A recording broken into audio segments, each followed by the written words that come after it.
बिस्मिल्लाहिर्रहमानिर्रहीम। सहारनपुर ज़िले की तारीख़ी सरजमीन बेहट विधानसभा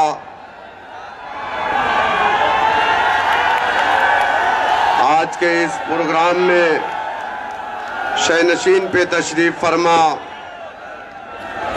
ऑल इंडिया मजलिस इत्तेहादुल मुस्लिमीन के कौमी सदर काबिल एहतराम इज़्ज़त माब आली जनाब बैरिस्टर असदुद्दीन ओवैसी साहब, शहनशीन पे तशरीफ़ फरमा एक्स मेयर हैदराबाद जनाब माजिद हुसैन अंसारी साहब, शहनशीन पे तशरीफ़ फरमा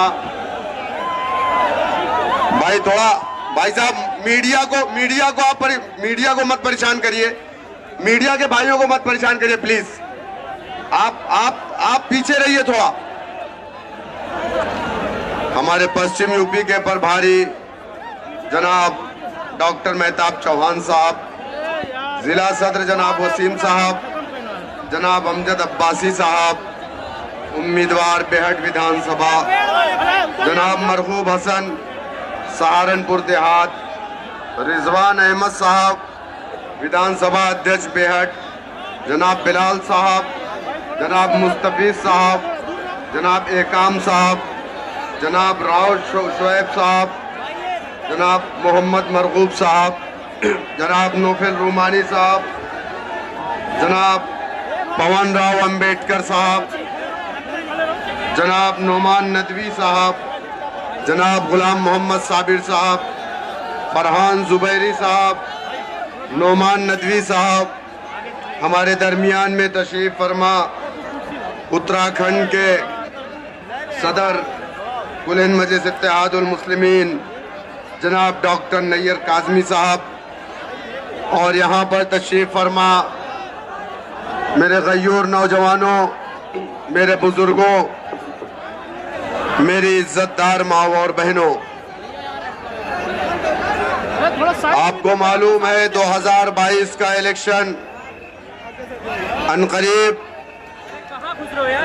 इसी साल में, यानी कि उम्मीद यह है कि जनवरी और फरवरी में इलेक्शन होना है। तमाम पार्टियां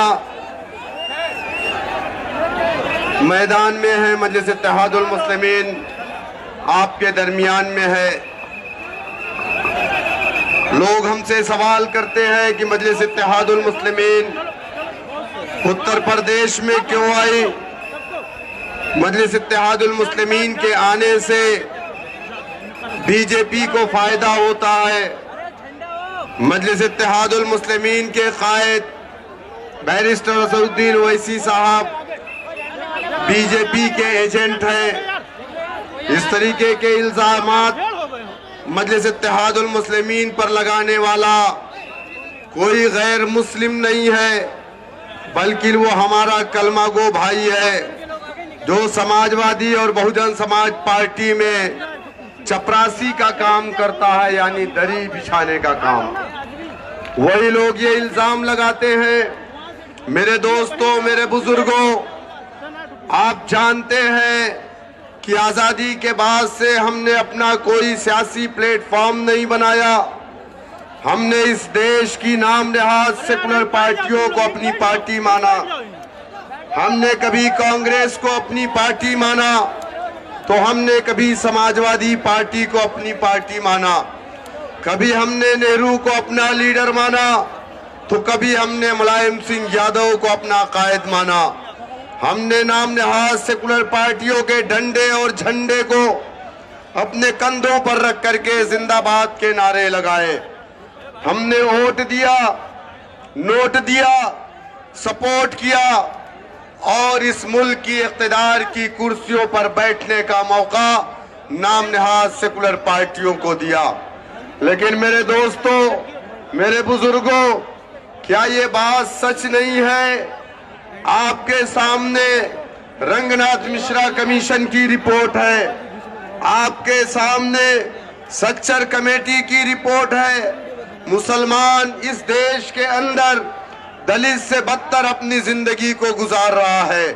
सवाल ये है कि हमारा इस तरीके से पसपा होना, पसमानदा होना, इसका जिम्मेदार कौन है?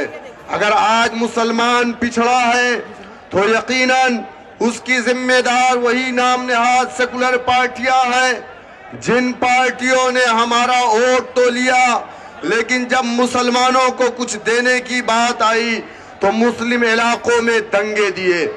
जब जब इस देश की गैर सियासी तंजीमों ने ये आवाज उठाई मुसलमान पसमानदा है, मुसलमान पिछड़ रहा है, मुसलमान पिछड़ा है, तब तब इस देश की सरकारों ने कमेटियों का गठन किया। तमाम कमेटियों ने रिपोर्ट पेश की, लेकिन उस रिपोर्ट को उठा करके इस देश की सरकारों ने कचरे के डब्बे में डाल दिया। हमारे साथ इंसाफ नहीं किया। आज मुसलमान अगर पढ़ा लिखा नहीं है, अगर उसका लिटरेसी रेट डाउन है, अगर आज मुस्लिम इलाकों में स्कूल नहीं है, अगर आज मुसलमान जेल की सलाखों में ज्यादा है, देश के अंदर हमारी आबादी 14% और जेल की सलाखों में उत्तर प्रदेश के अंदर हमारी आबादी 27% है, इसका जिम्मेदार कौन है? आतंकवाद के झूठे मुकदमों में सबसे ज्यादा जेल की सलाखों के पीछे अगर कोई है तो यकीनन वो कलमा ला इलाहा इल्लल्लाह मुहम्मदुर रसूलुल्लाह पढ़ने वाला है। मेरे दोस्तों, मेरे बुजुर्गों, क्या आप मुझे बता सकते हैं कि जमहूरी मुल्क में